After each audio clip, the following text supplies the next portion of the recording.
All right, everybody, welcome back to Matt Money. Today we have the opportunity to talk to you guys about a spherical graphene producer coming out of China that makes currently about 5% of all the graphene that's coming out of China. And if you guys aren't necessarily familiar with what graphene is, we'll talk about that in this video, but more specifically, the purpose of it is to be able to help create the anodes that go into lithium-ion batteries, as well as some of the components that go into renewable energy storage batteries that are coming out to date. We'll talk on some of the emerging technologies that are coming out utilizing graphene. Let's take a look at Graphex Group and the future potential of the lithium-ion battery market, as well as the renewable energy storage market. See you guys on the computer. All right, so if you guys are looking at the computer screen here, we are looking at Graphex Group ADR. It's trading as ticker symbol GRFXY.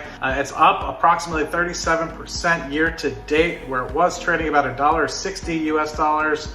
Now it's trading about $2.45. On a market cap basis, it's around 400 million Hong Kong dollars, which equates to about 50 million US dollars in terms of market capitalization. So it is a small company. With that, we're going to hop over into the actual investor presentation and give you guys a little bit of context about what graphene truly is. So something that I learned about actually starting in like elementary, middle school time frame, about how it's going to be a revolutionary sort of product that when you're looking at it from an electric standpoint, an electricity transition and conduction standpoint, is better than a lot of different things out there.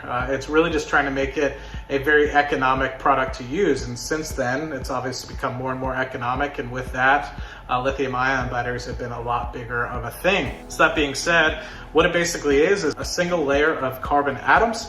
And with that, it solves a lot of different challenges. So specifically, it's transparent, lightweight, flexible, 200 times stronger than steel, 1,000,000 times thinner than paper, very thermally conductive compared to, say, copper, and basically allowing electricity to travel at the speed of light. So that being said, it's a revolutionary product that will help in the transition to more renewable technologies going forward. So talking specifically about the company itself, then we'll go into a little bit about the products. As to why you might want to look at this company for potential investment. Basically, they're looking at products and developing technologies for the enhancement of renewable energies, hence obviously the use of spherical graphene. They're basically manufacturing key materials for lithium-ion batteries. We touched on that in the beginning, and obviously they're looking at the renewable energy storage market as well. And so they're looking at high-volume spherical graphene. Their manufacturing plant is in the province that is directly next to their raw material supplier. They have 25 patents and utility models for manufacturing, processing, equipment, applications of graphene and graphite. And they have an eco-sensitive renewable energy design projects and technology experience that is useful in a sort of trend that we're kind of observing here. So some of the key products, which we've kind of touched on obviously, is the spherical graphite. That's their largest product, key material and anodes that are being used in lithium-ion batteries. So that trend, which we'll touch on a little bit, is growing pretty massively year over year. They also have high purity graphite as well, which contains 99.9% carbon and a little bit less than 0.2% moisture, and also has great electrical and thermal conductivity, resistance to corrosion, and chemical stability. They also have micronized graphite as well, which is a byproduct, oxidation resistance under temperature, lubricative, and formidable electric and thermal conductivity as well. So yes, micronized graphite can be used in corrosion resistant coatings, lubricants, and composite materials for anybody that's looking for that sort of thing. So looking at specifically what goes on when you're using some of these graphene products in lithium-ion batteries. So they have layers of graphene within the actual electrode and anode, and within that they basically store the lithium ions between all these graphene layers, and during discharge the lithium ions migrate to the electrode, which actually creates the electricity. So we have a nice graphic here that shows that in particular. Looking specifically at some of the emerging graphene applications that might be used, then we'll touch a little bit about how quickly this area is growing. So using it for potentially biomedical, tissue engineering, drug delivery, rust-free composites for sports equipment, racing cars, electronics. Obviously we know this is good for thermal and electric conductivity. So it would be great to use in electronics, energy, graphene, supercapacitors, ultra-thin solar panels, which obviously will help in the renewable energy storage market. Membranes, filtration, obviously sensors, gas molecule detection, smart food packaging as well. And then obviously touching a little bit about some of the near-term and current products that they're making out of this. You have graphene cement, which is something that is relatively new to the market, coming out in 2019 timeframe.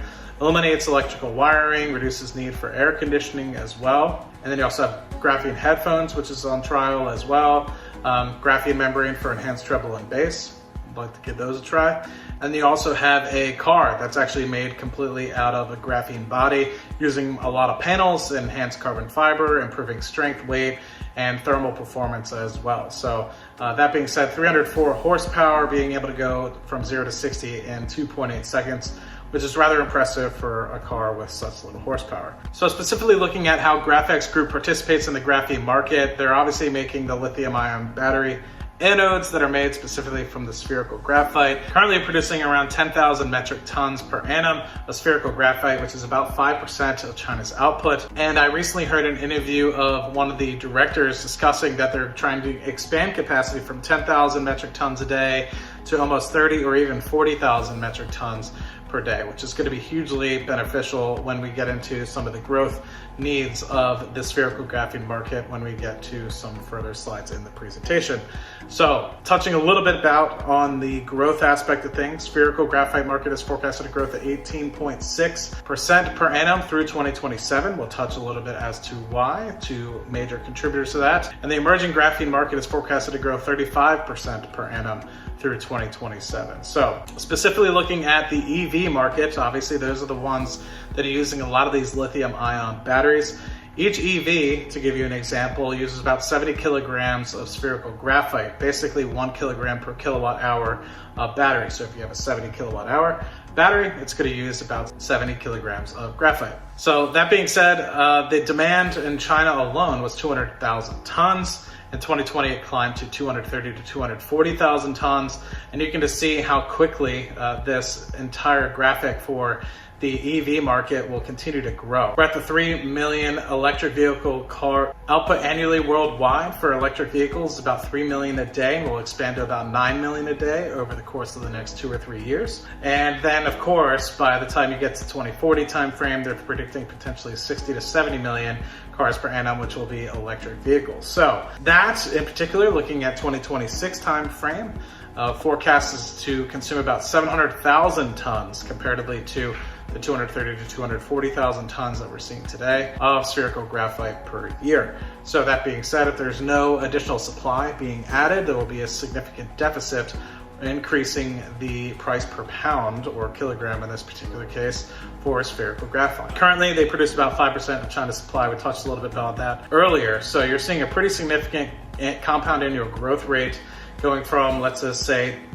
even say 10 million in 2025, or 2026 timeframe, where they'll need 700,000 tons of spherical graphite per year, and then multiply that by 6 or 7 times by the time you get to the 2040 timeframe. So hugely needed going forward from that particular perspective of lithium-ion batteries. Then you're going into renewable energy storage, which is something that is going to continue to grow pretty expansively going forward, 31% compounded annual growth rate. So that being said, by 2025, 62 gigawatt hours of battery energy storage will be added per year. And just like the lithium-ion batteries, you're going to need at least 1 kilogram of graphite per kilowatt hour. So if we're adding about 62 gigawatt hours, that's a lot of graphene that's going to be needed. So that being said, there's going to be an additional 62,000 tons of spherical graphite per annum by the 2025 timeframe, and it's only going to continue to get more expansive than that. You're looking at basically getting to 200,000 to growing up to 700,000 in 5 years thereafter. So this 62 will grow to 180 to 200,000 tons per annum of graphite by the 2030 timeframe. So you might be asking yourself, why Graphex, right? Do they have a competitive advantage? Now, specifically looking at Graphex and where they're situated in terms of their location to, say, raw materials, their factory is located right next to the world's largest high-quality flake graphite source. They also have IP of about 25 patents on production methods, equipment design, environmental protection, and graphene applications. They have in-volume production at high yields, and they also have a high-quality product, 6 to 9 micron spherical graphite, ready for advanced batteries. So for a company that is in such a large growing market, it could be a good opportunity for you guys to take a quick look, specifically looking at the fact that they will be producing key materials for lithium ion batteries. They have a high volume spherical graphene producer near local infrastructure, and they have 25 different patents that they can use to go forward. And they're going to continue to do research and development in technology. And they also have great experience in the eco-sensitive renewable energy design projects that we talked a little bit about today. So if you guys haven't already, please take a look at Graphex Group at ticker symbol GRFXY on the OTC markets. It's an interesting company and an explosive market, particularly looking at the EV trends that are going on. I don't think that spherical graphite and the need for it, and specifically a company like Graphex Group, is going to go away anytime soon.